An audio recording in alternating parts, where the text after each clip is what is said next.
Hello guys, welcome back to my channel. This is Radhika Sharma and you are watching Sociology for Beginners. I hope guys आप सब अपने घर पे ठीक हैं और मेरी वीडियोस को देख रहे हैं, और अगर आप नहीं देख रहे हैं I will request you to please like and share my videos so that you know ना ज़्यादा से ज़्यादा बच्चों की हेल्प हो सके। ठीक है गाइज, तो लास्ट वीडियो में हमने इंट्रोडक्टरी पार्ट किया था आपका फर्स्ट चैप्टर का। आज हम करेंगे पार्ट 2 सोशोलॉजिकल इमेजिनेशन, जिसमें स्टार्ट करते हैं सोशोलॉजिकल इमेजिनेशन से। तो जो हमारा सोशोलॉजिकल इमेजिनेशन है गाइस, अब आप ये टर्म देख के ना घबराइएगा मत, ये कोई ज़्यादा इतनी कोई ऐसे बोलोगे पता नहीं क्या एलियन टर्म है आपके लिए, ऐसा कुछ नहीं है। This is very familiar term. जब मैं आपको समझाऊंगी तो you got to know that. ठीक है, तो गाइस सोशोलॉजिकल इमेजिनेशन जो मैंने आपको लास्ट वीडियो में बताया था कि कॉमन सेंस नॉलेज जो होती है उससे थोड़ी सी अलग है। वही कि मैंने आपको कहा था कि सोशोलॉजी जो कॉमन सेंस नॉलेज है उससे कैसे अलग है ना, कि रोज़ डे टू डे लाइफ में जो हम चीज़ें देख रहे हैं, जो हमारा रोज़ कॉमन एक्सपीरियंस होता है हम सबका, उससे हम कुछ अपना एक कॉमन सेंस नॉलेज बना लेते हैं। उन सबसे अलग जो होता है that is only sociological imagination. It is a concept given by C.W. Mills. Yes guys, C. Wright Mills. Sociological imagination एक concept given by C.W. Mills, आपको ये अच्छे से याद रखना है। ठीक है, और उन्होंने क्या कहा है इस कंसेप्ट में, उन्होंने यही बोला है, पढ़िए मेरे साथ। Rest his vision of the sociological imagination precisely in the unraveling of how the personal and public are related। वही चीज़ जो मैंने आपको लास्ट टाइम बताई थी, जैसे कि कैसे public issues and private issues ये कैसे रिलेट होते हैं, personal issues and public issues कैसे रिलेट होते हैं। कहीं ना कहीं सोशोलॉजी का मेन विजन यही होता है, क्या, अनरेबल करना, दैट मीन्स एक्सप्लेन करना, क्या कैसे पर्सनल एंड पब्लिक जो हैं वो रिलेटेड हैं आपस में। लाइक इसमें ये बताना चाहते हैं गाइस, फॉर एग्जांपल एक एग्जांपल से अगर वो समझाना चाहते हैं आपको कि suppose if you are thinking इस टाइम पे लॉकडाउन में हम घर पे बैठे हैं, कुछ काम नहीं है ना, ये सब चल रहा है, कब ख़त्म होगा, ये मेरे साथ ही ऐसा हो रहा है कि मेरे कोई जॉब नहीं मिल रही है या समथिंग लाइक दैट, मेरी स्टडी सफ़र हो रही है, वॉट एवर। ठीक है ना, तो उस चीज़ को अगर आप सोशोलॉजिकल पॉइंट ऑफ व्यू से देखें तो C.W. मिल्स ये कहते हैं कि अगर आप अपने आसपास देखें तो आप ही ऐसे अलग इंडिविजुअल नहीं हैं, इंडिविजुअल जो कि जिनके साथ ये चीज़ हो रही है। ठीक है ना, तो ये कहीं ना कहीं एक पब्लिक इशू है जो सबको फेस करना पड़ रहा है। You don't have to worry, ठीक है, कि आपका इशू है। तो C.W. मिल्स कहना चाहते हैं व्हाट इज सोशोलॉजिकल इमेजिनेशन, जब आप अपनी प्रॉब्लम को सिर्फ अपना ही ना समझें, सोसाइटी की प्रॉब्लम को भी समझने की कोशिश करें, that is only sociological imagination. जब आप अपनी प्रॉब्लम को सोशोलॉजी के पॉइंट ऑफ व्यू से देखने की या सोसाइटी के पॉइंट ऑफ व्यू से देखने की कोशिश करते हैं। Okay, then the sociological imagination, मैंने इसका शॉर्ट फॉर्म लिखा है, enables us to grasp history and biography and the relations between two within society. So what he is saying, what he is trying to say is it enables us to grasp history and biography, किसकी, and the relations between the two means individual and the society, okay, within society। उन दोनों का मतलब जैसे उसका history और उसका biography दोनों का रिलेशन, एक इंसान का, जैसे मैं आपको बताया था, if you want to know last video में, अगर आपको if you remember that last video मैंने आपको बताया था कि अगर हमें एक इंडिविजुअल के बारे में जानना है तो हमें उसका बायोग्राफी जानना ज़रूरी होता है, उसकी हिस्ट्री जानना ज़रूरी होता है। वैसे ही सोसाइटी को जानने के लिए उसकी हिस्ट्री जानना ज़रूरी है। तो इसीलिए इसने ये चीज़ बताई है कि कैसे ये रिलेट होते हैं। The most fruitful distinction with which the sociological imagination works is between the personal troubles and the public issue of social structure। तो क्या बोल रहे हैं कि सबसे बड़ा जो डिस्टिंक्शन है, डिफरेंस है, वो किसका है, सोशोलॉजिकल इमेजिनेशन वो किस पे काम करता है, is between the personal trouble and the public issue. कि जब हम समझते हैं कि जो हमारा ट्रबल है वो कुछ अलग है या हमारी प्रॉब्लम कुछ अलग है, पब्लिक इशू कोई और चीज़ है, तब ये कहीं ना कहीं सोशोलॉजिकल इमेजिनेशन हमारे काम आती है कि हमें ये समझने की समझाने की कोशिश कर रहे हैं कि अगर हम sociological sociological point of view से देखें तो हमें अपनी प्रॉब्लम जो है वो थोड़ी छोटी लगती है। जैसे मैंने बताया ना कि अगर हम सोचें कि नहीं हमारे पास ही जॉब नहीं है या हमें ही प्रॉब्लम्स हो रही हैं इस टाइम पे, तो ऐसा नहीं है। कहीं ना कहीं सोसाइटी में और भी ऐसे बंदे हैं जो ये चीज़ें सफ़र करते हैं, और फिर हम इसके बाद की रीज़न, इसके पीछे का रीज़न जानने की कोशिश करते हैं।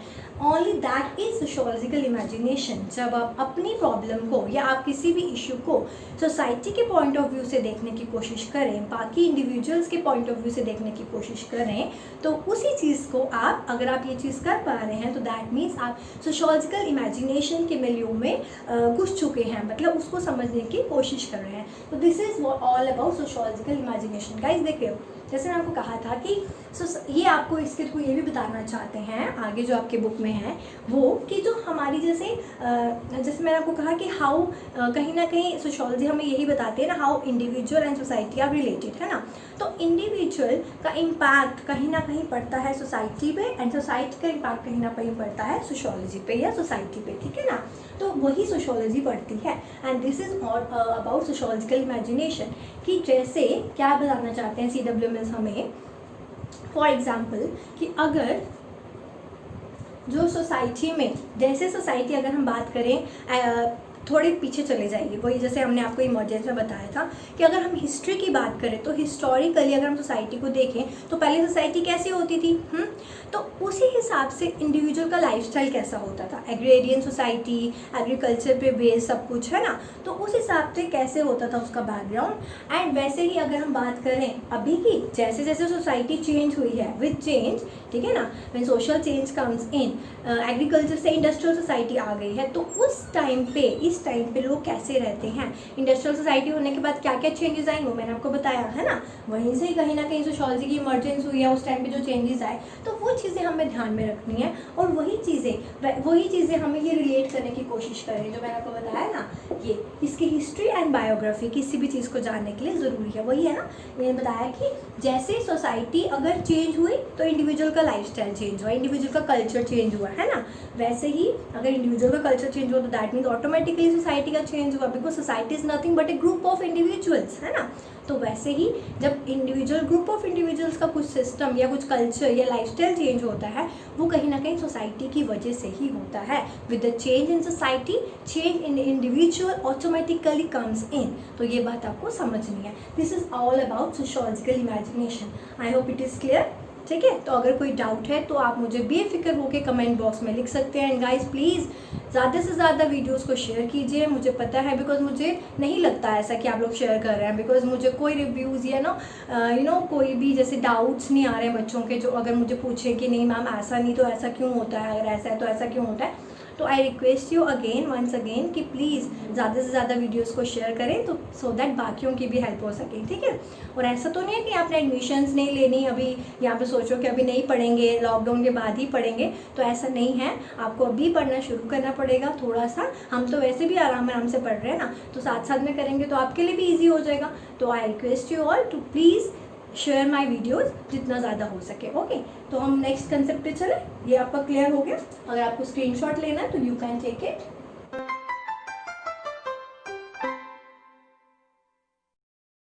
अब हम मूव करते हैं अपने नेक्स्ट टॉपिक की तरफ, जो है प्लुरैलिटीज एंड इनइक्वालिटीज अमंग सोसाइटीज। तो गाइस ये छोटा सा टॉपिक है, इसमें आपको ज़्यादा टेंशन लेने की जरूरत नहीं है। नाम से ही पता चलता है प्लुरैलिटीज मीन्स बहुत सारे, एंड इनइक्वालिटीज आपको पता है ये हर सोसाइटी में होता है, क्योंकि we belong to so many societies. मैंने आपको लास्ट वीडियो में भी बताया था कि at the same point of time we belong to so many societies, ठीक है ना। In the contemporary world, in the contemporary society in which we are living, तो we belong to so many societies. Let's suppose if I go to America और somewhere else, ठीक है, तो वहाँ पे मैं क्या बताऊँगी कि I belong to Indian society, ठीक है ना। तो दैट मीन्स वहाँ पे मैं इंडिया से बिलोंग करती हूँ, ठीक है। मैं बोलूँगी आई बिलोंग टू इंडिया या इंडियन सोसाइटी। और जब मैं इंडिया में हूँ तब मैं क्या बताऊँगी, that I belong to like following, I am Hindu, I belong to this caste, this community, this particular society या दिस पर्टिकुलर रीजन। तो इस तरह से हम एक टाइम पे बहुत सारी सोसाइटीज़ से बिलोंग करते हैं, बहुत सारे, जैसे हमारा कल्चर है वैसे उस हिसाब से हम अपने आप को डिनोट करते हैं, ठीक है। तो दैट मीन्स प्लुरलिटीज, ठीक है गाइस। एंड इनइक्वालिटीज, आपको पता है ये सोसाइटी में सब कुछ इक्वल तो नहीं होता, एक जैसा तो नहीं होता, तो इसीलिए हम क्या बोलते हैं, इनइक्वालिटीज, ठीक है ना। स्टार्टिंग से ही इनइक्वालिटीज हैं, कुछ भी इक्वल नहीं है, हर एक चीज़ आप और मैं, हम इक्वल नहीं है, ठीक है ना। Although we are all are human beings but still there are inequalities. Like कुछ भी आप इसका कुछ भी एग्जांपल ले सकते हैं, जैसे मैंने आपको प्लुरलिटीज़ का दिया, वैसे इनइक्वालिटीज़ का भी रीज़न है कि कोई हाई कास्ट से बिलोंग करता है, कोई लो कास्ट से बिलोंग करता है, कोई हाई प्रोफाइल सोसाइटीज़ में रहते हैं, कोई लो प्रोफाइल, कुछ अलग है, ठीक है ना। सब एक जैसे नहीं है, वैसे इनइक्वालिटीज़ आर देयर। सो कुछ इनइक्वालिटीज़ बॉर्न होती हैं, बट कुछ इनइक्वालिटीज़ सोसाइटी बनाती है, सोसाइटी क्रिएट करती है। येस, जैसे on the basis of caste, religion, ये सब हमने ही क्रिएट किया कहीं ना कहीं, ठीक है ना। तो वही बोलते हैं, in the contemporary world we belong to more than one society. ये आपको क्लियर हो गया। Then we may use the term our society, और सोसाइटी हम बोलते हैं आवर सोसाइटी। जैसे मैंने आपको बताया इंडिया, अगर हम बाहर जाएंगे तो हम बोलेंगे आवर सोसाइटी इज इंडिया, ठीक है। Our society is Indian society. So our society to denote a linguistic और एथनिक कम्युनिटी। अगर हम इंडिया में ही रहेंगे तो मैं बताऊंगी मैं इस फलानी लैंग्वेज है मेरी, ये फलानी मेरी कम्युनिटी है, इस कम्युनिटी से मैं बिलोंग करती हूँ, ठीक है ना। Ethnic means which is particular to some people, okay. Ethnic is ethno centre, हम बोलते हैं ना, पीपल से रिलेटेड, इस पर्टिकुलर लोगों की क्या, एक पर्टिकुलर ग्रुप ऑफ पीपल की क्या कम्युनिटी है उनके लिए। एथनिक कम्युनिटी, ए रिलीजियस और कास्ट और tribal society. This diversity makes deciding, ये क्या बना देती है, deciding which society we are talking about difficult. और यही चीज़ हमें मतलब हमारे लिए थोड़ा मुश्किल बना देती है कि ये पता करना कि हम कौन सी सोसाइटी से बिलोंग करते हैं, ठीक है ना। सपोज आप क्या बोलते हैं, इसको आपको एक एग्जाम्पल से समझ आएगा। तो हम क्या एग्जाम्पल लेते हैं कि जैसे मैं बता रही हूँ कि मैं इंडियन सोसाइटी से बिलोंग करती हूँ, ठीक है।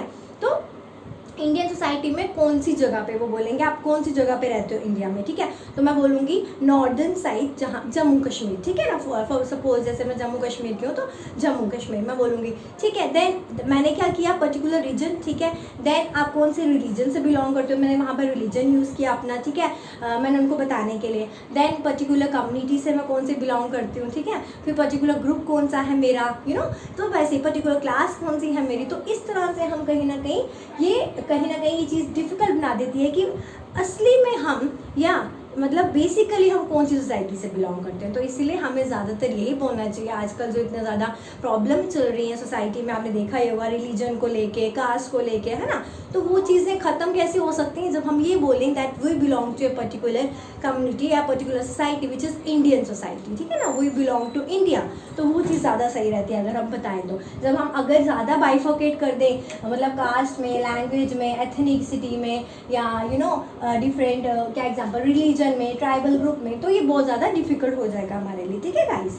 तो इस टॉपिक में इतना ही है, ठीक है, कि कैसे प्लुरलिटीज़ और इनइक्वालिटीज सोसाइटी में एग्जिस्ट करती हैं। So we should appreciate the similarities and respecting the differences. Next topic आ जाता है आपका इंट्रोड्यूसिंग सोशियोलॉजी। ये हमने ऑलरेडी किया हुआ टॉपिक, आपको पता है, बिकॉज फर्स्ट डे ही मैंने आपको जब इंट्रोडक्शन बताया था तभी मैंने आपको बता दिया था कि सोशियोलॉजी कहाँ से डिराइव हुआ है। ये सबसे यंगेस्ट सोशल साइंस है, ठीक है ना, ये आपको पता होना चाहिए। टर्म सोशियोलॉजी जो है वो किसने कॉइन की थी अगस्ट कॉम्ट ने, ठीक है। अगस्ट कॉम्ट एक फ्रेंच फिलोसोफर है जिन्होंने 19th सेंचुरी में इसको नाम दिया था, इस डिसिप्लिन को नाम दिया था सोशियोलॉजी, ठीक है।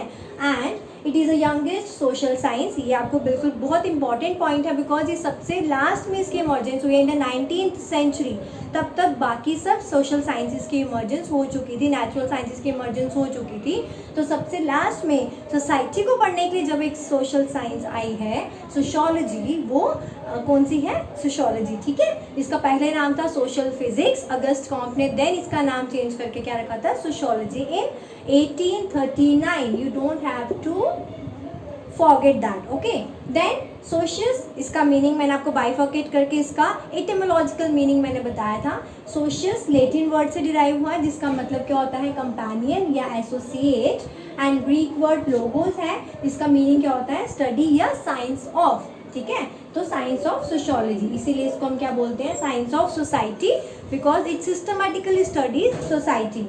एंड देन कहते हैं the observation and ideas that sociology as a discipline makes about society is different from that of philosophical reflections and common sense. और ये आपको पता ही है क्या कि जैसे मैंने आपको लास्ट वीडियो में भी बताया कि कॉमन सेंस नॉलेज से अलग है सोशियोलॉजी का इमेजिनेशन। जैसे हमने CW में इसका कंसेप्ट पढ़ा, वैसे ही ये बता रहे हैं कि जो ऑब्जर्वेशन और आइडियाज़ जो हम डे टू डे लाइफ में अपनी एवरीडे लाइफ में ऑब्जर्व करते हैं चीज़ें, उन सब से सोशियोलॉजी जो है वो अलग है। बिकॉज सोशियोलॉजी जो स्टडी करती है वो सिस्टमेटिकली स्टडी करती है with facts, with experiments, with research. Okay, जो भी चीज़ें सोशियोलॉजी डिफाइन करती है, जो भी थ्योरीज आप सोशियोलॉजी में पढ़ेंगे, वो सब कहीं ना कहीं प्रूव्ड हैं with certain researches, with certain observations, experiments. ठीक है, तो इसीलिए इसको एक सिस्टमेटिकली सोशल साइंस कहा जाता है। ठीक है ना, तो ये आपको चीज़ याद रखनी है। तो अब सोशियोलॉजी क्या है उसके बारे में हम एक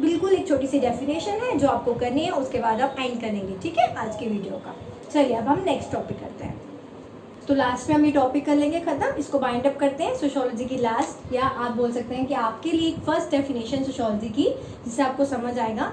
सोशियोलॉजी इज दस the systematic and scientific study of human society and social behavior from large scale institutions to small groups and individual interactions। तो इससे जितना भी अभी तक हमने पढ़ा उससे आपका थोड़ा सा सोशियोलॉजी का क्लियर हो जाएगा मीनिंग। वो इसमें वो कैसे, क्योंकि इसमें क्या बताया है आपको कि it is the systematic and scientific, लिखा है ना यहाँ पे साइंटिफिक। मैंने आपको कहा कि हर एक चीज़ प्रूव्ड होती है, ठीक है, with experiments, with facts, with observations. तो साइंटिफिक एंड सिस्टमेटिक स्टडी किसकी, ह्यूमन सोसाइटी की, हमारी सोसाइटी, एंड सोशल बिहेवियर, और हमारा बिहेवियर, सोसाइटी का behaviour from large scale institutions. ये आपको चीज़ याद रखनी है कि सोसाइटी या सोशियोलॉजी जो है वो किसी एक चीज़ से लिमिटेड, एक चीज़ तक लिमिटेड नहीं रहती है। ठीक है, कि ये पढ़ेगी वो चीज़ नहीं पढ़ेगी, ऐसा नहीं है। सोशियोलॉजी में हर चीज़ कवर होती है with from large scale institutions, ठीक है, to small scale group interactions also. ठीक है,